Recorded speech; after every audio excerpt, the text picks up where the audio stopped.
Hello everyone. आज हम करने जा रहे हैं भारतवर्ष उन्नति कैसे होती है। भारतवर्ष उन्नति कैसे होती है, ये भारतेंदु हरिश्चंद्र का है। भारतेंदु हरिश्चंद्र का जो टाइम पीरियड है वो 1880 से 1885 है। और ये कब लिखा गया था? 1884 में। तो हम इसको पढ़ेंगे।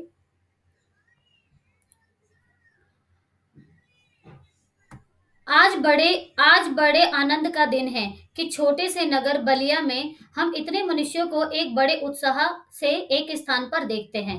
तो यहाँ पर बलिया का जिक्र किया गया है, ये ध्यान रखिएगा।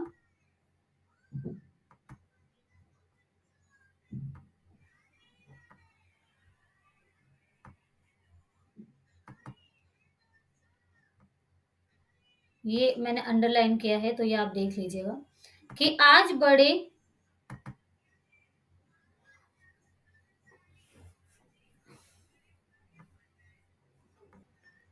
तो आज हम पढ़ेंगे भारतवर्षों की उन्नति कैसे होती है। लेखक जो इनके हैं भारतेंदु हरिश्चंद्र हैं। और ये इनका जो टाइम पीरियड है वो 1880 से 1885 है। इनके और भी निबंध हैं, मैं आगे आपको करवा दूंगी। तो सबसे पहले हम यहाँ पे भारतवर्ष की उन्नति कैसे होती है ये पढ़ेंगे। चलिए पढ़ते हैं। आज बड़े आनंद का दिन है। आज बड़े आनंद का दिन है कि छोटे से नगर बलिया में हम इतने मनुष्यों को एक बड़े उत्साह के स्थान पर देखते हैं। इस अबागी आलसी देश में जो कुछ हो जाए वही बहुत है। तो यहाँ पर किस का नाम हुआ है? बलिया। बनारस में ऐसे बड़े नगरों में जब कुछ नहीं होता तो हम ये ना कहेंगे कि बलिया में जो कुछ हमने देखा वह बहुत ही प्रशंसा के योग्य है। तो यहाँ पे बनारस का भी अंडरलाइन कर लेते हैं हम, ये भी इंपॉर्टेंट है किस किस जगह की बात हुई है। ऐसे ऐसे बड़े नगरों में जब कुछ नहीं होता तो हम ये ना कहेंगे बलिया में जो कुछ हमने देखा वह बहुत ही प्रशंसा योग्य है। इस उत्साह का मूल कारण जो हमने खोजा, जो प्रकट हो गया कि इस देश के भाग्य में आजकल यहाँ सारा समाज ही एकत्र है। रॉबर्ट साहब बहादुर ऐसे कलेक्टर है जहां हो वहां क्यों ना ऐसा समाज हो। जिस देश और काल में ईश्वर ने अकबर को उत्पन्न किया, तो यहाँ पे अकबर की भी बात हुई है। अकबर को उत्पन्न किया, अकबर को उत्पन्न किया था, उसी में अबुल फजल, बीरबल और टोडरमल को भी उत्पन्न किया। यहाँ रॉबर्ट साहब यहाँ रॉबर्ट साहब आकर अकबर हैं जो मुंशी चतुर्भुज सहाय, मुंशी बिहारी लाल साहब, आदि अबुल फजल और टोडरमल हैं। तो यहाँ पर किस किस की बात हुई है? अबुल फजल की, बीरबल की, टोडरमल भी और रॉबर्ट साहब। तो कह रहे हैं कि अबुल फजल, बीरबल, टोडरमल को भी उत्पन्न किया गया है। ठीक है। किस काल में? जिस देश और काल में ईश्वर ने अकबर को।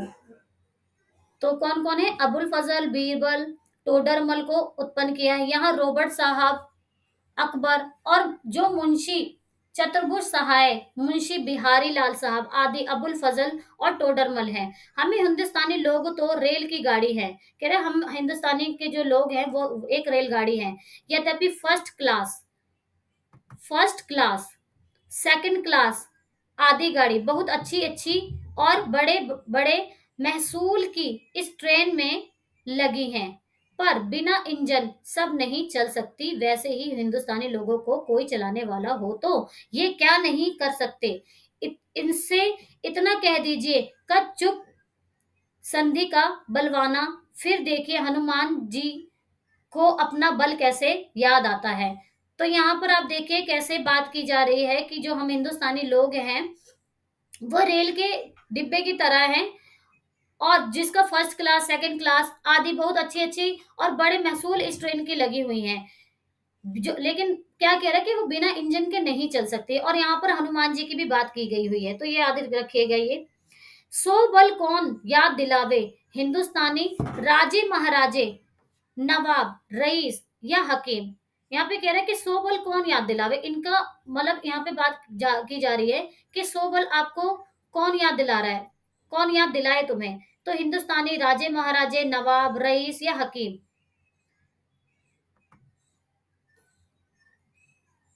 राजे महाराजे को अपनी पूजा भोजन झूठी गप से छुट्टी नहीं। अब यहाँ पे कह रहे हैं जो राजा महाराजा हैं उनको अपने किसी शौक और शोहरत से छुट्टी नहीं है। हकीमों को कुछ सरकारी काम घेरे रहता है। तो राजे महाराजे को अपना पूजा भोजन झूठी गप करते रहते हैं वो, उनसे छुट्टी नहीं है। और हकीम कौन है? हकीम को कुछ तो सरकारी काम घेरे रहता है और कुछ गुड़दौर थिएटर में वे क्या करते हैं, समय लगा हुआ है उनका। ठीक है, तो यहाँ पर ये भी हम अंडरलाइन कर लेंगे, इंपॉर्टेंट है। कुछ समय बचा भी तो उनका क्या ग्रह ग्रह है कि हम गरीब गंदे काले आदमियों से मिलकर अपना अनमोल समय खोवे। बस यही बसर मसल रह गई है। तो ये कह रहे हैं कि जो राजा महाराजा है और जो यहाँ पर हकीम बता रखा है कि ये गरीब लोगों से क्यों मिलेगी, तो अपने अपने काम में बिजी रहते हैं। तो यहाँ पर एक पंक्ति आई है, तुम्हें गैरों से कब फुर्सत, हम अपने गम से कब खाली हैं। तुम्हें गैरों से कब फुर्सत, हम अपने गम से कब खाली। चलो बस हो चुका मिलना, ना हम खाली ना तुम खाली। तो यहाँ पर वही बात कह रहा है, ये इंपॉर्टेंट है, आप पढ़ लीजिएगा। तीन मेंढक एक के ऊपर एक बैठे थे। यहाँ पे तीन मेंढक एक के ऊपर एक बैठे थे।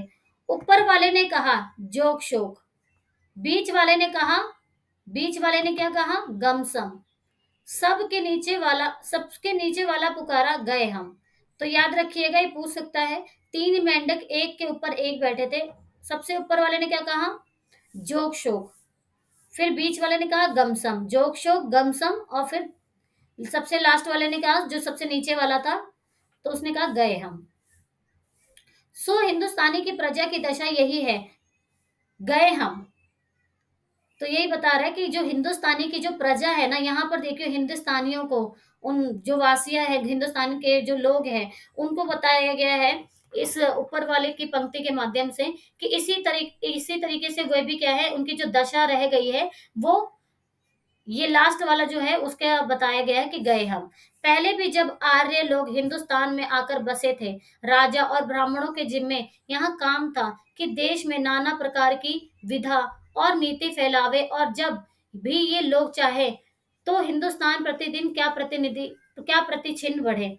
तो यही कह रहा है कि पहले भी जब आर्य लोग हिंदुस्तान में आकर बस गए थे, तो राजा महाराजा और ब्राह्मणों में जिम्मे कहाँ काम था, उनके जिम्मे कोई काम नहीं था। जब वे आकर यहाँ पर बस गए थे, राजा महाराजा और आर्य लोग, देश के नाना प्रकार की विधा और नीति फैलावे, और वो अपना अपना मतलब, जैसे कि हमने पढ़ा भी है कि अपनी अपनी नीतियों को, अपने अपने हाँ धर्म को फैलाने में लगे हुए थे, समाज सुधार में थोड़ी ना लगे हुए थे वो।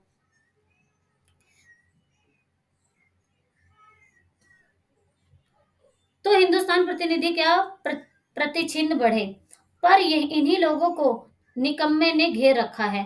तो यही बोला, लेकिन इन्हीं लोगों को निकम्मेपन ने घेर रखा है।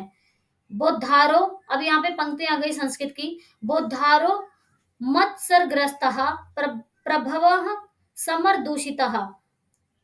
हम नहीं समझते कि इनको लाज भी क्यों ना आती कि उस समय जबकि इनके पुरखों के पास कोई भी सामान नहीं था, तब उन लोगों ने जंगल के पत्ते और मिट्टी की कुटियों में बैठकर बांस की नालियों से जरा जो तारा ग्रह जो तारा ग्रह आदि वेद करके उनकी गति लिखी है, वह ऐसी ठीक है कि 16 लाख रुपए की लागत से विलायत में जो दूरबीन बनी है, उनसे उन ग्रहों को वेद करने में भी ठीक वही गति आती है।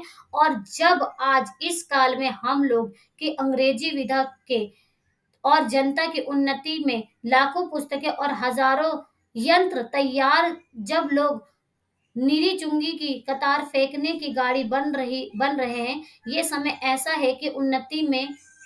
तो यहाँ पे पहले हम देखेंगे कि लाखों 16 लाख रुपए, तो यही बातें यहाँ पर कह रहा है कि 16 लाख रुपए की लागत से विलायत में जो दूरबीन बनी है, कितने रुपए की बात हो रही है यहाँ पे, 16 लाख रुपए की। यह समय ऐसा है उन्नति की मानो घुड़दौड़ हो रही है। अमेरिकन, अंग्रेज, फ्रांसीसी आदि तुर्की ताजी सब सरपट दौड़े जाते हैं। कौन कौन दौड़े जाते हैं, यहाँ पे देखो कतार लगी हुई है। यही बोल रहा है कि इनके जो लागत है, विलायती जो दूरबीन बनी है, उनसे उन ग्रहों का वेद करने में ठीक वही गति आती है। और जब आज इस काल में हम लोगों की अंग्रेजी विधा के और जनता के उन्नति में लाखों पुस्तकें और हजारों यंत्र तैयार हो रहे हैं, जब लोग नीरी चुंगी की कतार फेंकने की गाड़ी बन रहे हैं, ये समय ऐसा है कि उन्नति के मानो गुड़दौड़ लगी रही है, सब डेवलप करना चाहते हैं, उसमें जो है अमेरिकन, अंग्रेज, फ्रांसीसी और तुर्की ताजी सब सरपट दौड़े जा रहे हैं। सबके सबके जी में यही है कि पाला हम ही पहले छू लें, कि सब ऑब्वियसली ये बोला जा रहा है इसमें कि सबके मन में यही लग रहा है कि सबसे पहले भाई जो तरक्की है, तो जो लाभ है वो सबसे पहले पाला जो है वो हम छू लें, उसका लाभ सबसे पहले हम उठा लें। उस समय हिंदू की टियावाड़ी खाली खड़े खड़े टॉप में मिट्टी खोदते हैं, इनको औरों को जाने दीजिए, जापानी टट्टों को हाफते हुए दौड़ते देख कर के भी लाज नहीं आती। ये समय ऐसा है कि जो पीछे रह जाएगा फिर खोटी उपाय किए भी आगे ना बढ़ सकेगा। लूट की इस बरसात में भी जिस के सिर पर कमबख्ती का छाता हो और आंखों में मूर्खता की पट्टी बंधी रहे, उन पर ईश्वर का कोप ही कहना चाहिए।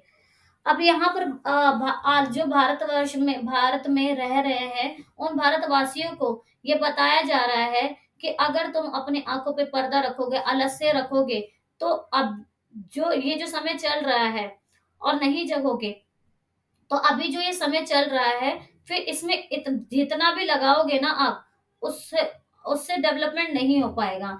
लूट की इस बरसात में जिसके सिर पर कमबख्ती, कह रहे कि जो ये समय है जिसमें अंग्रेजों का और ये जो बात की गई है अमेरिकी, अंग्रेजी, फ्रांसीसी आदि तुर्की सभी जो है अपना अपना डेवलपमेंट जाता है। अगर ऐसे ही रहा, तुम लोग नहीं उठे, नहीं समझे इस चीज को, और तुम्हारे सिर पर कमबख्ती का छाता यानी कि बेवकूफी का छाता और आंखों पे मूर्खता की पट्टी अगर बंधी रहेगी ना, तो ईश्वर के कोप ही कहना चाहिए। तो उसे क्या कहना कि ईश्वर का कोप तुम्हारे ऊपर है, ठीक है। मुझको मेरे मित्रों ने कहा था कि तुम इस विषय में आज कुछ कहो कि हिंदुस्तान की कैसे उन्नति हो सकती है। इसमें यही बताया जा रहा है कि मुझको मेरे मित्र ने कहा था कि तुम्हें इस विषय पर बताओ कि आज हिंदुस्तान की उन्नति कैसे हो सकती है। ऑब्वियसली तभी हो सकती है जब भारतवर्षीय लोग हैं, भारत के लोग हैं, अपनी आत्म चेतना को जगाएंगे और इस चीज को समझेंगे। भला इस विषय पर मैं और क्या कहूं। भागवत में एक श्लोक है, तो वही वो कह रहा है कि मैं इस विषय में क्या कहूं, लेकिन भागवत में एक श्लोक है, वेरी इंपॉर्टेंट, ये आप देख लेना।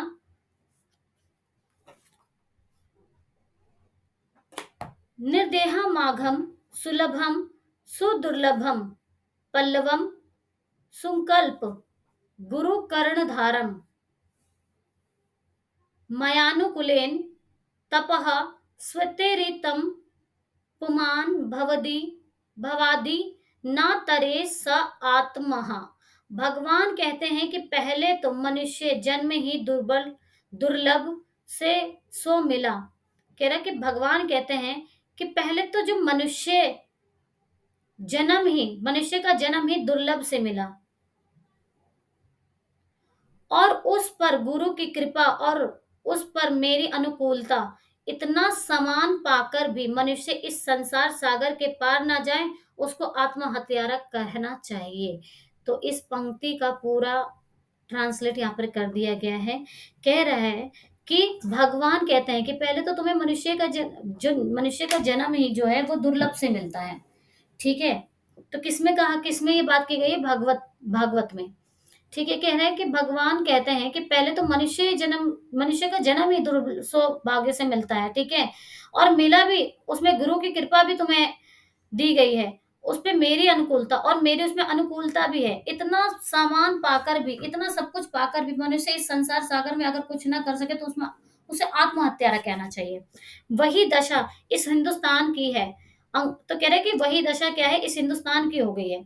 जो दशा मतलब ऐसे इसकी हो गई है कि जो इंसान है अपने आ, अपने जीवन को, अपने ज्ञान को और भगवान के अनुकूलता को नहीं समझ पा रहा है, तो वो क्या है, आत्महत्यारा लगता है वो। तो उस वही की सेम उसी प्रकार जो हिंदुस्तान की दशा है। तो यही बात कर रहे हैं, अंग्रेजों के राज्य में जब प्रकार का सब प्रकार का सामान पाकर, अवसर पाकर भी हम लोग जो इस समय उन्नति ना करें, तो हमारे केवल अभाग्य और परमेश्वर का कोप ही है। तो वही कह रहा है कि अंग्रेजों के राज्य में, अंग्रेजों जैसे राज्य में, नल अंग्रेज का राज्य है भारत में, अगर उनका अवसर पाकर भी हम लोग इस समय की उन्नति ना करें, तो हमारे केवल अभाग्य और परमेश्वर का ही कोप है। सांस और अनुमोदन से एकांत रात में सूने रंग महल में जाकर बहुत दिनों से प्राण से प्यारे परदेसी पति से मिलकर छाती ठंडी करने की इच्छा भी उसका लाज से मुंह भी ना देखे और बोले भी ना, तो उसका अभाग्य ही है। तो यहाँ पर देखो बात और क्या है कि सास और अनुमोदन के एकांत रात में सोने रंग महल में जाकर भी बहुत दिनों से प्राण से प्यारे परदेसी पति से मिलकर, क्या है कि रात में सोने महल में जाकर, और जो जान से भी प्यारा है, अपने प्राणों से भी प्यारा है, किसके लिए? प्रेमी के लिए, प्रेमिका के लिए। जो प्यारा है, परदेसी पति से मिलकर छाती ठंडी करने की इच्छा भी उसका लाज से मुंह भी ना देखे और बोले भी ना, तो उसका अभाग्य ही है। मतलब उसको इतना इतना प्रेम करती है, उसके लिए वो प्राणों से भी प्यारा है, और अगर वो उससे बोले भी ना, तो किस्मत क्या दोष है, क्या कह सकते हैं, अभाग्य, वो अभागन है, अभाग्य है। वे तो कल परदेश चला जाएगा, वैसे ही अंग्रेज के राज्य में भी हम मेंढक काट के उल्लू पिंजड़े के गंगा राम ही तो रहे, तो फिर हमारी कमबख्ती ही है। तो वही बता रहा है इसमें जो है, इस बात को लेकर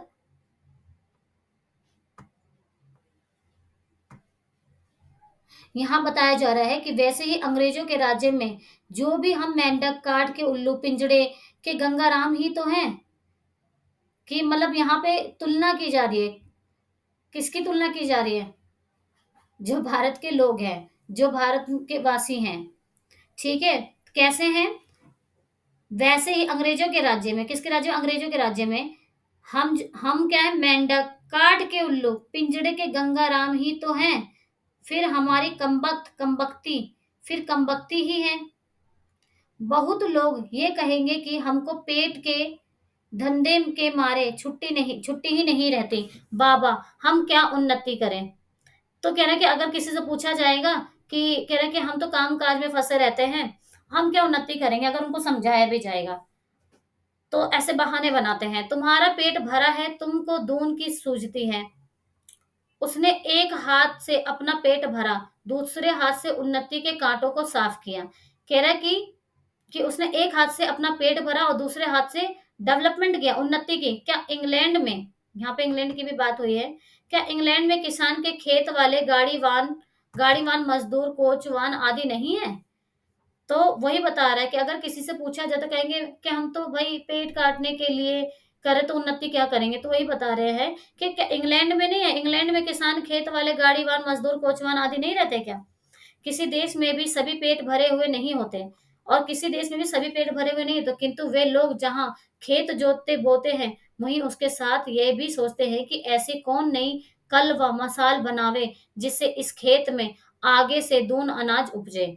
देखो कितनी अच्छी बात कही गई है किसान को लेकर, कि इंग्लैंड के किसान जो हैं, वाले गाड़ी वाले कह रहे हैं कि अगर ठीक है तुम्हारे पास टाइम नहीं है, तो वही बात कर रहा है कि किसान भी जो है, उसको उसको एक टाइम का खाना भी नहीं मिलता, लेकिन वहां पहुंचकर वो देखता है कि, और ये भी सोचता है कि इस खेत को कैसे मैं डेवलप करूं, कैसे कि इसमें इसको उपजाऊ बनाऊं कि इसमें आगे से दो अनाज उपजे, कि इसमें अनाज कैसे उपजे, यानी सोचता है वो, अपने उन्नति के बारे में सोचता है। उसी तरह से भारतवासियों तुम भी सोचो। विलायती में गाड़ी के कोचवान भी अखबार पढ़ते हैं। जब मालिक उतर कर किसी दोस्त के यहाँ गया, उसी समय कोचवान ने गद्दी के नीचे से अखबार निकाला। कह रहा कि विलायत में गाड़ी के कोचवान भी अखबार रखते हैं, ठीक है। यहाँ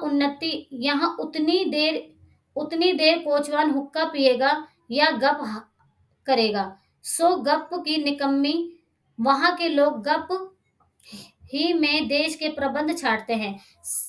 तो ये इंपॉर्टेंट लाइन है, यहाँ से आप देख लीजिएगा।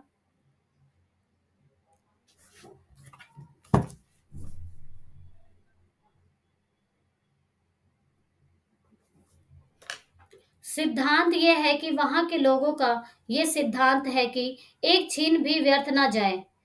कह रहे हैं कि वहां के लोगों का ये सिद्धांत है कि उनका एक भी समय ना व्यर्थ नहीं जाना चाहिए।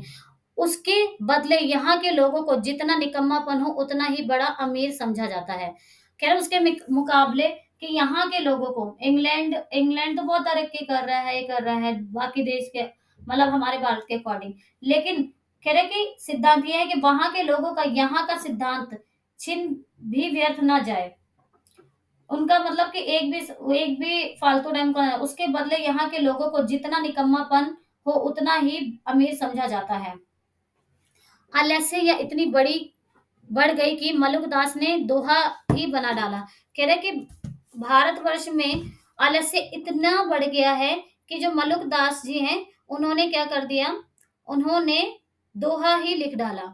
ठीक है, तो हम इसका मतलब समझेंगे और साथ में पढ़ेंगे।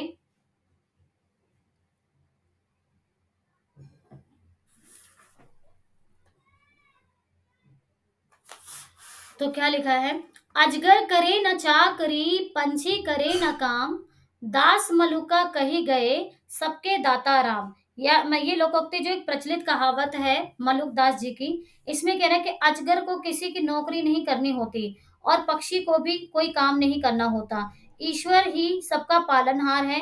ईश्वर कहता है कोई भी काम मत करो, स्वयं दे ईश्वर देगा।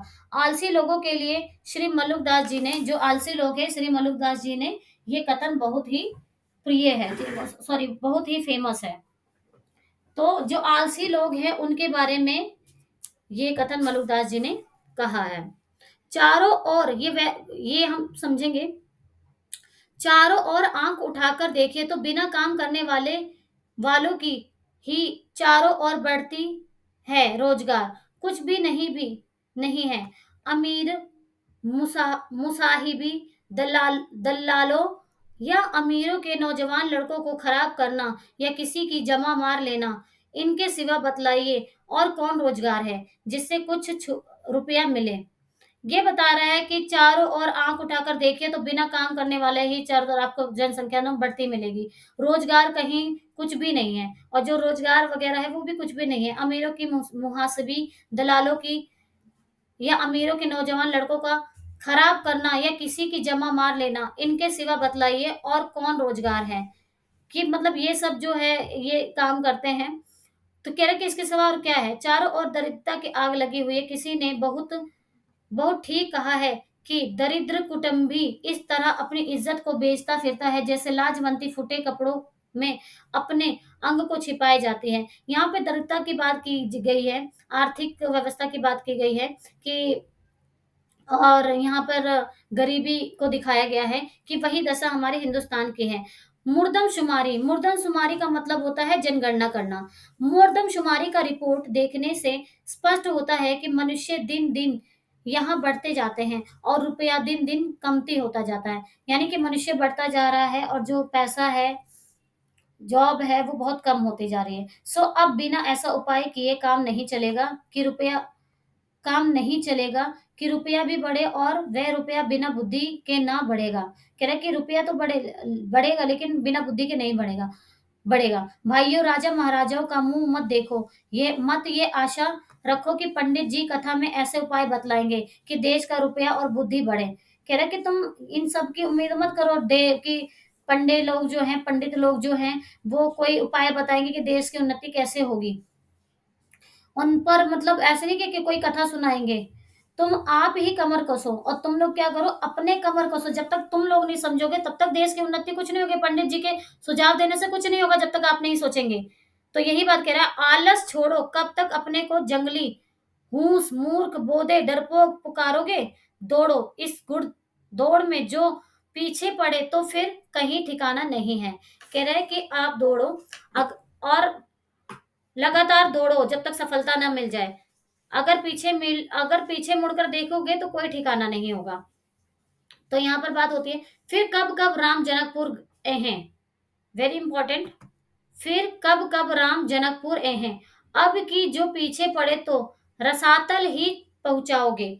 जब पृथ्वीराज को कैद कर लोगे जब पृथ्वीराज को कैद करके गौर ले गए तो शहाबुद्दीन के भाई ग्यासुद्दीन किसी ने कहा कि वह शब्द वेदी बाण बहुत अच्छा मारता है। ठीक है, यहाँ पे बात हो रही है पृथ्वीराज जी की, कि पृथ्वीराज को जब कैद करके मोहम्मद गौरी ले गए, गौर यहाँ मोहम्मद गौरी ले गए, तो शहाबुद्दीन के भाई जो हैं, शहाबुद्दीन के भाई ग्यासुद्दीन ने, किसी ने कहा, किसने कहा था, ध्यान रखना, कि शहाबुद्दीन के भाई ग्यासुद्दीन ने, किसने कहा था, शहाबुद्दीन के भाई ग्यासुद्दीन से किसी ने कहा कि वे शब्द भेदी बाण बहुत अच्छा मारते हैं। एक दिन सभी नियत हुई, और सबकी नियत हुई यानी कि सबकी बातचीत हुई, और 7 लोहे के तावे बाण से फोड़ने को रखे गए। यानी क्या हुआ कि 7 लोहे के तवे रखे गए, सबकी सहमति हुई और 7 लोहे के तवे रखे गए और बाण से फोड़ने की बात की गई। पृथ्वीराज को लोगों ने पहले से ही अंधा कर दिया था। अब यही बात है कि जब मोहम्मद गौरी, आपने हिस्ट्री तो पढ़ी होगी, तो मोहम्मद गौरी ने उनको जो है अंधा कर दिया था। तो सबको पता था कि पृथ्वीराज की बात, जो आंखें हैं वे तो मतलब अब है नहीं। तो संकेत ये हुआ कि जब ग्यासुद्दीन हूं करे, तो यहाँ पर देखिए बताया गया, हिस्ट्री की भी बात बताई गई है कि शहाबुद्दीन के भाई ने ग्यासुद्दीन से कहा था कि बहुत अच्छा शब्द वेड़ बहुत अच्छा मारता है। कौन? पृथ्वीराज जी। तो सबकी रजामंदी से क्या हुआ, सबकी सहमति से 7 लोहे के तवे बाण फोड़ने के लिए रख दिए गए थे। फिर पृथ्वीराज को लोगों ने ऑब्वियसली अंधा समझ लिया था, क्योंकि मोहम्मद गौरी ने क्या किया था, उनकी आंखें निकाल ली थी, सलाखें मतलब डाल दी थी, और वो अंधे हो गए थे, उनकी आंखें नहीं रही थी। तो संकेत ये हुआ कि जब ग्यासुद्दीन ने, किसने बताया था, ग्यासुद्दीन ऐसे हूं यानी उनको इशारा किया कि मतलब वो ऐसे आंख पकड़ के आंख पकड़ के कह रहे, बाण पकड़ के, और वो निशाना लगा रहे होंगे ऐसे करके, तो उन्होंने एक इशारा दिया कि हूं कर दिया। तब वे तावे पर बाण मारे। चंद कवि भी उनके साथ कैदी था। ये समान देखकर उसने ये दोहा पढ़ा, अब की चढ़ी कमान को जाने फिर कब चढ़े, जिन चूके चहु आज इक्के माए मराए एक सर। तो ये बताया गया है,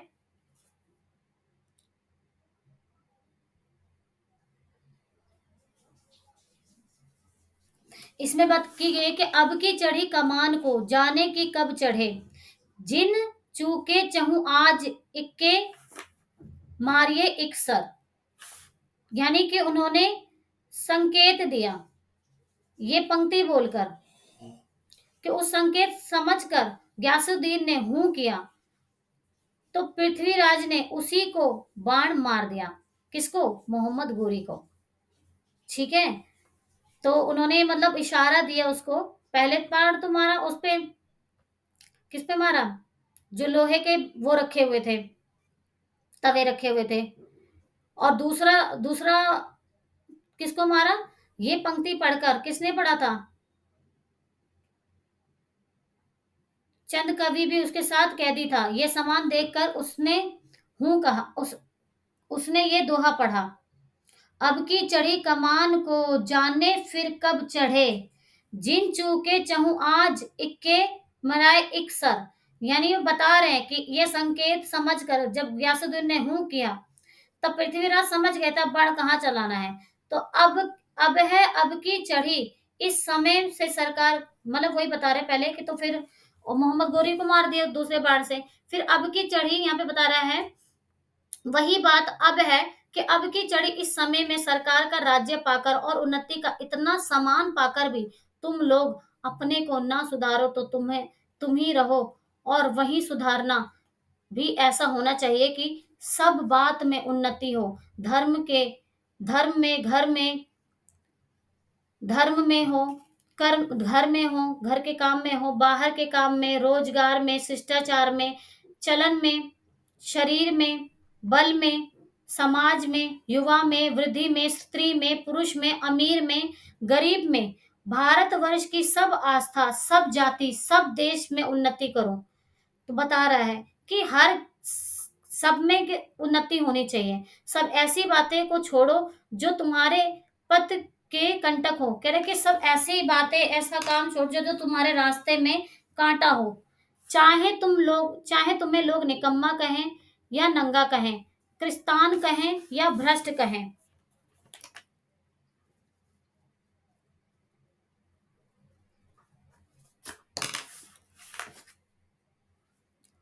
तुम केवल अपने देश की दीन दशा को देखो और उनकी बात मत सुनो। अपमान पुरस्कृत्य मानम कृत्वा तू पृष्ठतः। यहाँ पे संस्कृत की पंक्तियां दी गई हैं। तो कह रहे हैं, जो लोग अपने को देश हितैषी मानते हो वे अपने सुख को होम करके, अपने धन और मान का बलिदान करके कमर कस के उठो। ठीक है, यही बात यहाँ पर बोली जा रही है कि जो लोग अपने को देश का हितैषी मानते हैं, जो देश का भला चाहते हैं, वह अपने सुखों को होम करके, यानी अपने सुखों को त्याग करके, अपने धन और मान का बलिदान करके कमर। तो आगे हम पढ़ेंगे, हमने यहाँ तक पढ़ लिया था।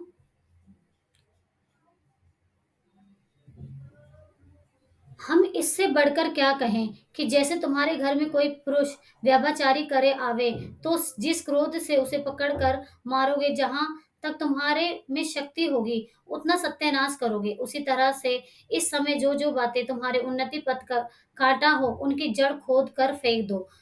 कुछ मत करो, कुछ मत डरो, जब तक 100 वर्ष 200 मनुष्य सॉरी जब तक 200 मनुष्य बदनाम ना होंगे, जात से बाहर ना निकाले जाएंगे, दरिद्र ना हो जाएंगे, कैद ना होंगे, वरन जान से ना मारे जाएंगे, तब तक कोई देश ना सुधरेगा।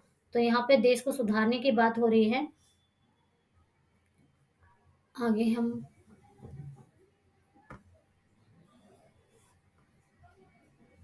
अब ये प्रश्न होगा कि भाई, हम तो जानते हैं कि हम तो जानते ही नहीं कि उन्नति और सुधारना किस चिड़िया का नाम है।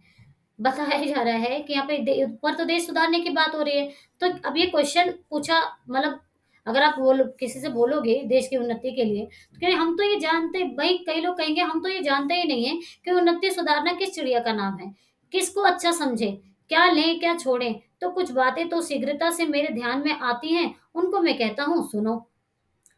कह रहे कुछ बातें जो आती है उनको सुनो। सब सुन्नियों का मूल धर्म है। सुन्निया यहाँ पे बताया गया है, सुन्निया नाम जो है वो मुस्लिम के बारे में इसमें है। मैं आपको डिटेल्स में बता देती हूँ, आपको भी पता होगा, बट थोड़ा मैं सुन्नी शब्द जो है वो अरबी के सुनहा से लिया गया है।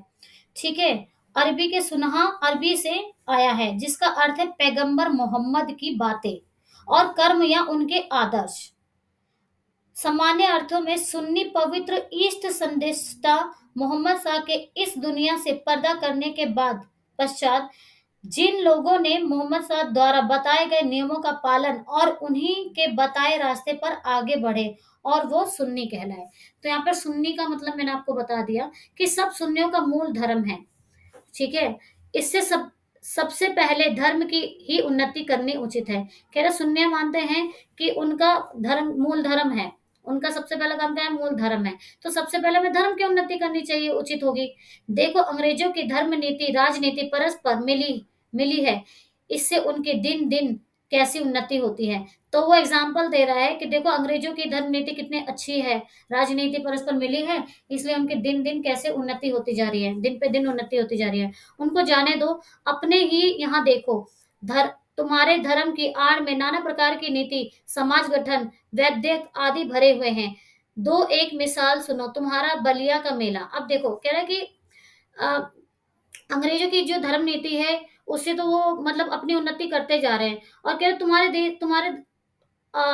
धर्म में देख रहे, तुम्हारे धर्म की आड़ में, उसकी आड़ में कई प्रकार की नीति, समाज समाज गठन हुआ जा रहा है, होता जा रहा है, जिसमें कई लोग जो है, जैसे वो एग्जाम्पल दे रहा है कि दो एक मिसाल सुनो, तुम्हारा बलिया के मेला। कह रहा है कि तुम्हारा जैसे बलिया का मेला है ये, ठीक है, यहाँ यहाँ यहाँ का यही स्थान क्यों चुना गया, कह रहा कि ये स्थान ही क्यों चुना गया तुम्हें बताओ, जिससे जो जिससे जो लोग कभी आपस में नहीं मिलते, मतलब बलिया का मेले का स्थान ही क्यों चुना गया जहां पर लोग कभी आपस में मिलते ही नहीं।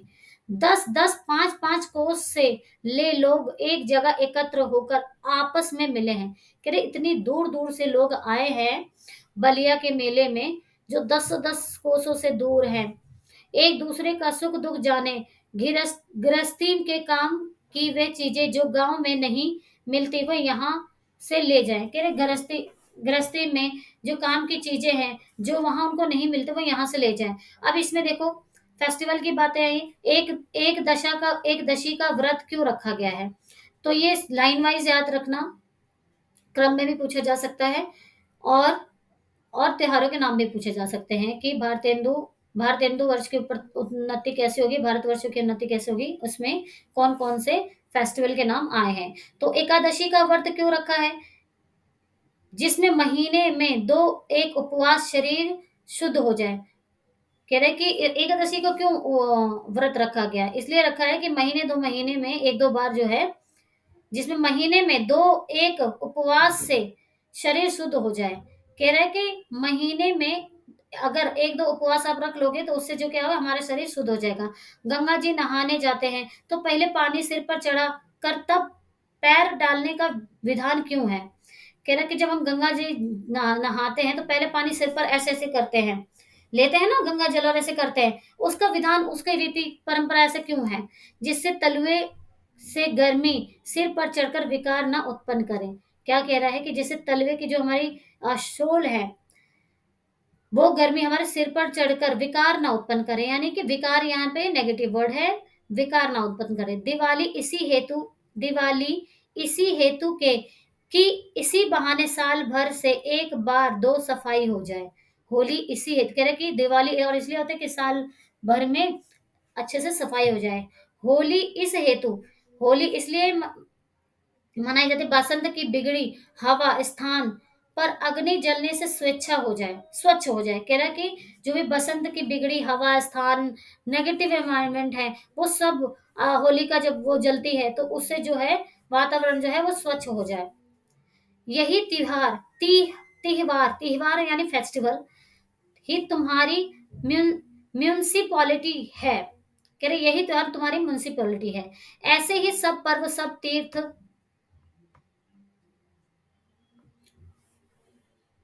बता रहा है कि ऐसे ही सब पर्व सब तीर्थ जो है,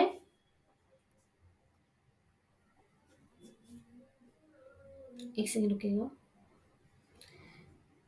ऐसे ही सब पर्व सब तीर्थ व्रत आदि में कोई हिकमत है। उन लोगों ने धर्म नीति और समाज नीति को दूध पानी की भांति मिला दिया है। अब क्या धर्म नीति और समाज नीति को पानी में दूध पानी की भांति मिला दिया है। क्या धर्म नीति को और समाज नीति को दूध पानी की तरह मिला दिया है। दूध में जैसे पानी को मिलाते हैं वैसे धर्म और समाज नीति को मिला दिया है।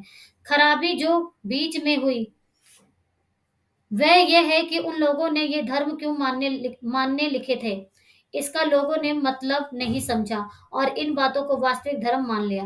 कह रहे हैं कि खराबी जो बीच में हुई है उन लोगों ने ये धर्म क्यों मानने लिखे थे, इसका लोगों ने मतलब नहीं समझा और इन बातों का वास्तविक धर्म मान लिया और इसी का मतलब रियल मान लिया उन्होंने। भाइयों वास्तविक धर्म तो केवल परमेश्वर के चरण काल का भजन है। कह रहा अगर तुम्हें माने है तो परमेश्वर का क्या है, चरण काल है वास्तविक धर्म जो है। ये सब तो समाज ये सब तो समाज धर्म है जो देश काल के अनुसार शोधे और बदले जा सकते हैं। दूसरी खराबी हुई कि उनकी महात्मा बुद्धिमान ऋषियों के वंश के लोगों ने अपने बाप दादाओं का मतलब ना समझकर बहुत से नए नए धर्म बनाकर शास्त्रों में धर दिए। 20 सभी तिथि व्रत और सभी स्थान तीर्थ हो गए।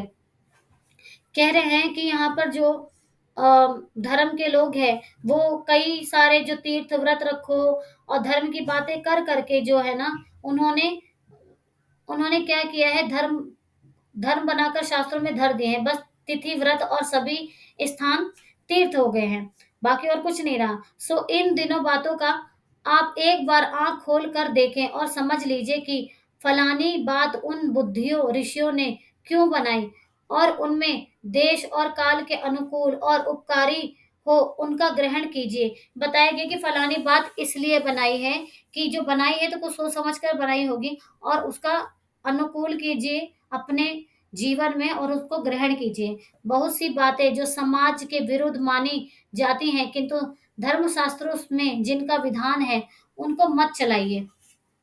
कह रहे बहुत सी बातें जो समाज के विरुद्ध मानी जाती हैं, किंतु धर्मशास्त्रों में जिनका विधान है, उनको मत चलाइए। जैसा जहाज का सफर, विधवा विवाह आदि। कह रहे हैं कि अगर विधवा विवाह, ये मतलब उनको मतलब ऐसे इसमें बताया गया है, लड़कों के छोटेपन में ही शादी करके उनका बल, आगे पढ़ेंगे और समझ में आएगा। लड़कों की छोटेपन में ही शादी करके उनका बल, बीरज, आयुष्य सब मत घटाइए। मतलब कह रहे कि जो बचपन में शादी कर दी जाती है, छोटेपन में, उनका जो बल है, जो बीरज है, जो आयुष्य है, ये अंडरलाइन कर लेंगे।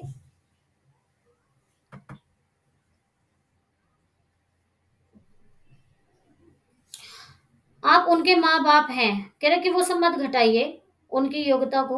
आप उनके माँ बाप हैं या शत्रु हैं। कह रहे आप माता पिता ही हैं, पेरेंट्स ही हैं, उनके शत्रु हैं। वीर्य उनके शरीर में पुष्ट होने दीजिए। ठीक है। नून तेल लकड़ी की फिक्र करके करने की बुद्धि सीख लेने दीजिए। कह रहे कि कैसे नून तेल लकड़ी की फिक्र, यानी कि वही रोटी कपड़ा मकान कैसे आएगा, कैसे चलाएंगे अपने जीवन को, उसकी बुद्धि, उसका जो डेवलपमेंट है माइंड में आ जाने दीजिए। तब आप मतलब पहले ही उसका विवाह करके, उसको अभी ज्ञान हुआ ही नहीं है कि कैसे आगे जिंदगी बढ़ेगी, तो आप पहले ही बचपन में शादी, तो वही बताना चाह रहा है कि पहले उसे नौन तेन लकड़ी की फिक्र करने की बुद्धि सीख लेने दीजिए, तब उनका पैर काट में डालिए।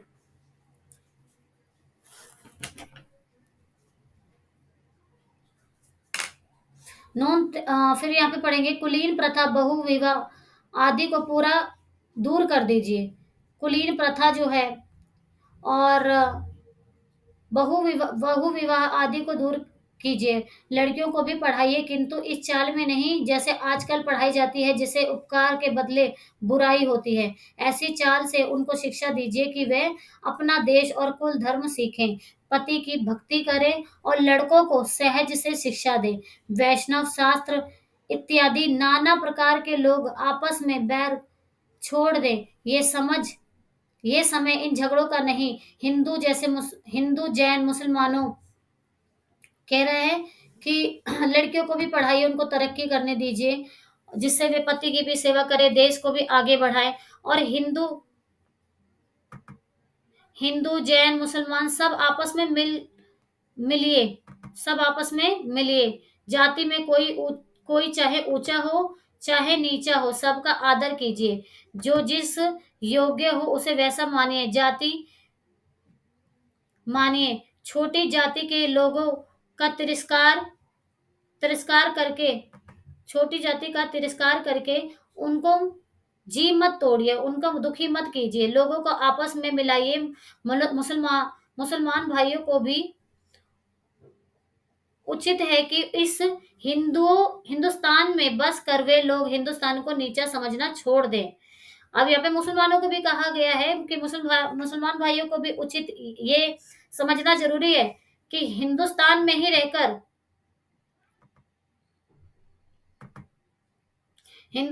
ही बसकर वे लोगों वे लोग जो हिंदुस्तान में बसे हुए मुसलमान लोग जो है, उनके बारे में बताया जा रहा है, हिंदुओं को नीचा ना समझना छोड़ दें।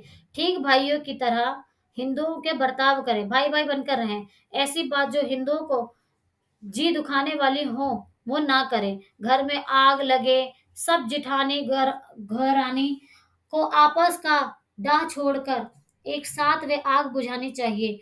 जो बात हिंदुओं को नहीं मैस पर है, वे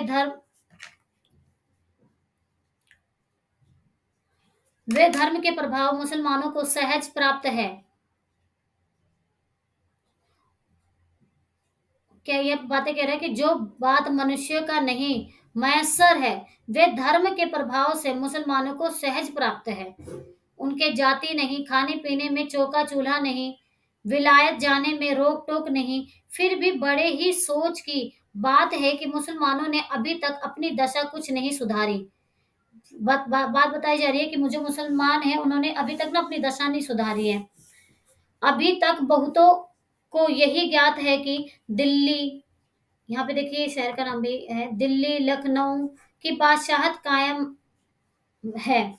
यारों वे दिन गए, अब ये बता रहे कि अब वो दिन गए, अब आलस हठ धर्मी ये सब छोड़ो, चलो हिंदुओं के साथ तुम भी दौड़ो, एक एक दो होंगे। कह रहे कि तुम भी हिंदुस्तान के साथ दौड़ो, मुसलमानों को भी यहाँ पे समझाया जा रहा है कि भाई भाई बनकर रहो और एक साथ होंगे तभी तरक्की होगी, पुरानी बातें दूर करो। मीर हसन और इंद्र सभा, मीर हसन और इंद्र सभा पढ़ा कर छोटेपन से ही लड़कों का सत्यानाश मत करो। यहाँ पे मतलब वही बता रहे कि मीर हसन और इंद्र सभा का भेदभाव, जो इन पढ़ा पढ़ा कर उनके माइंड में ऐसी बातें डालकर उनका जो उनका जीवन सत्यानाश मत करो। होश संभाला नहीं कि पढ़ी पारसी।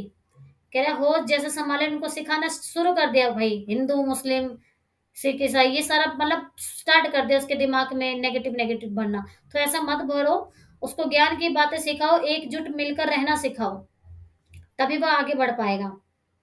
तभी यहाँ पे बात की है, होश संभाला नहीं कि पढ़ी पारसी। ठीक है।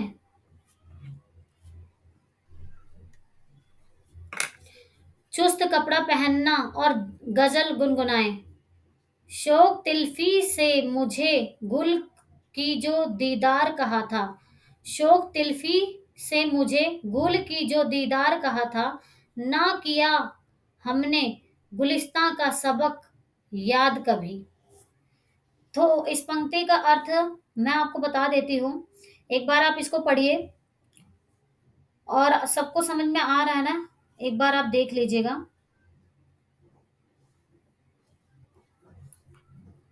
सबको समझ में आ रहा है?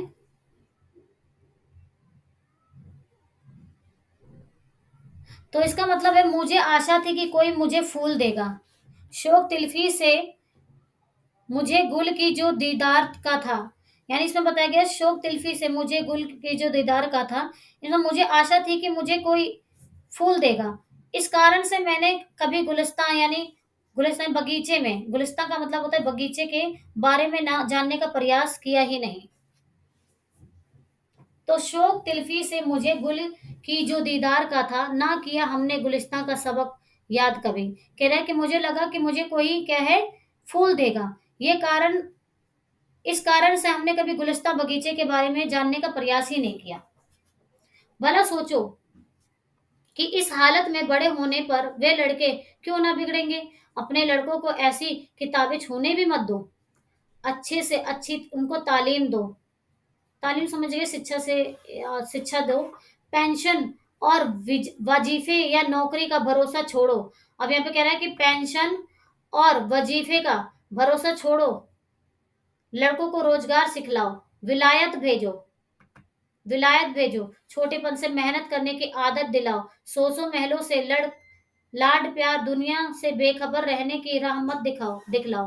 भाई हिंदुस्तान, तुम ही मत मंतांतरों का आग्रह छोड़ो, आपस में प्रेम बढ़ाओ, इस महामंत्र का जप करो, जो हिंदुस्तान में रहे, चाहे किसी जाति किसी रंग का क्यों ना हो, वे हिंदू है। हिंदू की सहायता करो। बंगाली, मराठा, पंजाबी, मद्रासी, वैदिक, जैन, ब्राह्मण, मुसलमान सब एक का हाथ एक पकड़ो, कारीगर जिससे कि तुम्हारे यहाँ बढ़े, तुम्हारा यहाँ बढ़े, तुम्हारा रुपया बढ़े, ही देश में रहे वह करो। तुम्हारा मतलब कि तुम्हारा कारीगर जिससे तुम्हारा ज्ञान बढ़े, रुपया बढ़े, देश की तरक्की हो, वो देश में रहे वह करो। देखा, जैसे हजार धारा होकर गंगा समुद्र में मिली है, वैसे ही तुम्हारी लक्ष्मी हजार तरह से इंग्लैंड, यानी लक्ष्मी यहाँ पे पैसों की बात हो, लक्ष्मी इंग्लैंड, फ्रांसीसी, जर्मनी, अमेरिका, इंग्लैंड, फ्रांसीसी, जर्मनी, अमेरिका को जाती है। ठीक है। दिया सलाई ऐसी तुच्छ वस्तु भी वहीं से आता है, जरा अपने को ही देखो। अब क्या कह रहा है कि ये जो पैसा कहाँ जाता है, अमेरिका, इंग्लैंड, फ्रांसीसी, जर्मनी यहाँ पर जाती हैं। दिया जैसे तुच्छ वस्तु भी कह रहा है कि अच्छी तुच्छ वस्तु मतलब भी वहीं से आती है, जरा अपने को ही देखो, तुम जिस मार्किन की धोती पहने हो वे अमेरिका की बनी है। तो यहाँ पे बताया जा रहा है कि तुम जिस मार्किन की धोती की पहने हुए अमेरिका की बनी है, जिस लकलाट का तुम्हारा अंगा है, जिस लकलाट का तुम्हारा अंगा यानी कपड़े को, वे इंग्लैंड का है। फ्रांसीसी की बनी तुम कंघी जो है तुम सिर झाड़ते हो, और जर्मनी की बनी चर्बी की बत्ती तुम्हारे जल में रही है। वेरी इंपॉर्टेंट, एक बार दोबारा ये पढ़ेंगे हैं। तुम मार्किन की धोती पहनते हुए कहां से मिलते हैं? मार्किन की धोती कहां से मिलती है? मार्किन अमेरिका से, ठीक है। जिस लकलाट का तुम्हारा अंगा है, अंगा यानी वस्त्र, यहाँ की बात की गई है, वो अंगा कहाँ का है? इंग्लैंड का है। और मार्किन की धोती, एक सेकेंड, अंगा का मतलब कुछ और होता है, एक सेकेंड मैं आपको बता देती हूँ।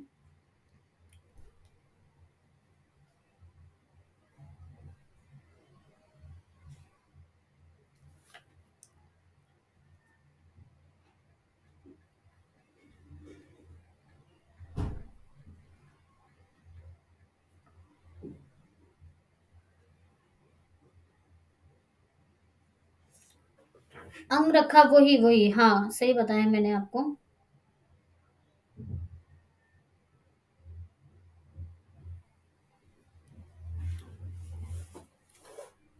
तो यहाँ पे लकलाट का तुम्हारा अंगा है, वो इंग्लैंड का है। फ्रांसीसी की बनी कंघी, कंघी कहाँ की है? फ्रांसीसी की। और जर्मनी की चर्बी की बत्ती तुम्हारे सामने जल रही है, चर्बी की बत्ती जल रही है, कहाँ? जर्मनी की।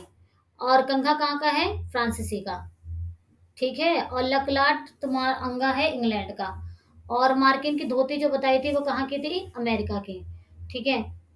तो कपड़े को पहचानिए कर एक ने कहा, अजी अंगा तो फलाने का है। तो कहा कि अंगा तो क्या फलाने का है। यहाँ पे फलाने यानी किसी का नाम नहीं लिया गया है। फलाने हम जैसे कहते हैं कि जब नाम नहीं लेना हो तो फलाने ऐसे बोल देते हैं। दूसरा बोला, अजी टोपी की भी फलाने की है। तो उन, उन्होंने हंसकर जवाब दिया कि घर की तो मूछे ही मूछे हैं। ये अफसोस तुम्हारे ऐसे हो गए कि अपने निज के काम के वस्तु भी नहीं बना सकते। कह रहे कि ये वस्तु ऐसे हो गए हैं तुम्हारे, हाय अफसोस तुम ऐसे हो गए हैं कि अपने निज की यानी कि अपने पर्सनल काम की जो वस्तु भी है ना वो भी नहीं बना सकते। भाइयों, अब तो नींद से जागो, अपने देश की सब प्रकार से उन्नति करो, जिसमें तुम्हारी भलाई हो। वैसी ही किताब पढ़ो, वैसे ही खेल खेलो, वैसी बातचीत करो। परदेसी वस्तु और परदेसी भाषा का भरोसा मत रखो, अपने में अपनी भाषा की उन्नति करो। तो यहाँ पर इसकी भी बात की जा रही है।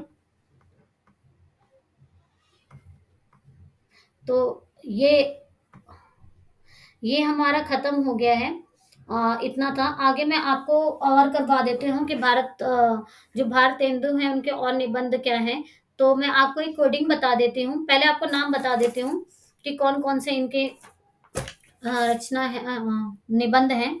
तो कश्मीर कुसुम काल, पहला है कश्मीर कुसुम, कालचक्र, बादशाह दर्पण, लेवी प्राण लेवी, तदीय सर्वस्व, जातीय संगीत, स्वर्ग में विचार, सभा का अधिवेशन, पांचवें पैगंबर, अंग्रेजी स्रोत, हिंदी भाषा, हिंदी भाषा, भ्रूण हत्या, मणिकर्णिका, अंग्रेजों से हिंदुस्तान का जी क्यों नहीं मिलता, नाटक, ईश्वर बड़ा विलक्षण है, भारतवर्ष की उन्नति कैसे हो सकती है, असुरोदय, रामायण, नाटक का इतिहास, सलोचना, लीलावती सलोचना, और लीलावती सलोचना एक ही है, कंकर स्त्रोत, और उदयपुरोदय, और जाति विवेचनी सभा। तो इसको अब हम कोडिंग में करते हैं कि भारतेंदु जो है अपनी प्रेमिका को कश्मीर कुसुम को कहाँ ले जाते हैं? कश्मीर में घुमाने ले जाते हैं। भारतेंदु अपनी प्रेमिका को कश्मीर घुमाने ले जाते हैं, तो वे किसी काल चक्र में फंस जाते हैं।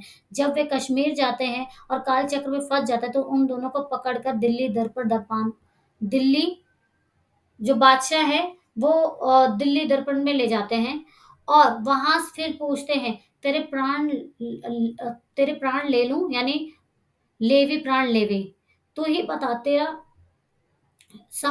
तदीय समाज क्या है, तदीय सर्वोच्च समाज क्या है, जातीय संगीत क्या है। तो ये उससे पूछता है।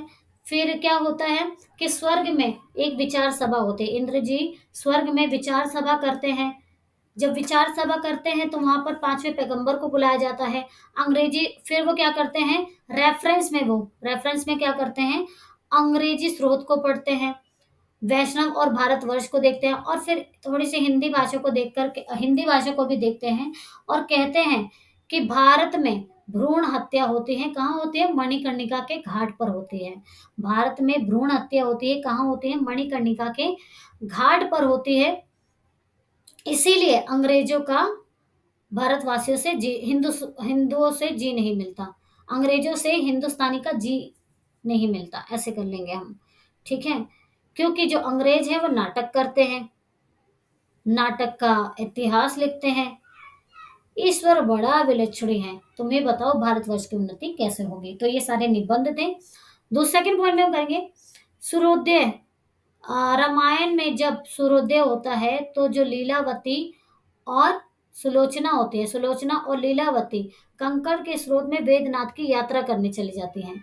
कहाँ करने चले जाते हैं, वेद यात्रा करने चली जाती हैं। फिर उनका उदय पुरोदय होता है और फिर जाति विवेचनी सभा करते हैं।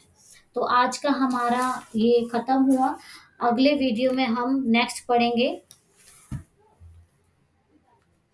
तो चलते हैं, नेक्स्ट वीडियो में मिलते हैं।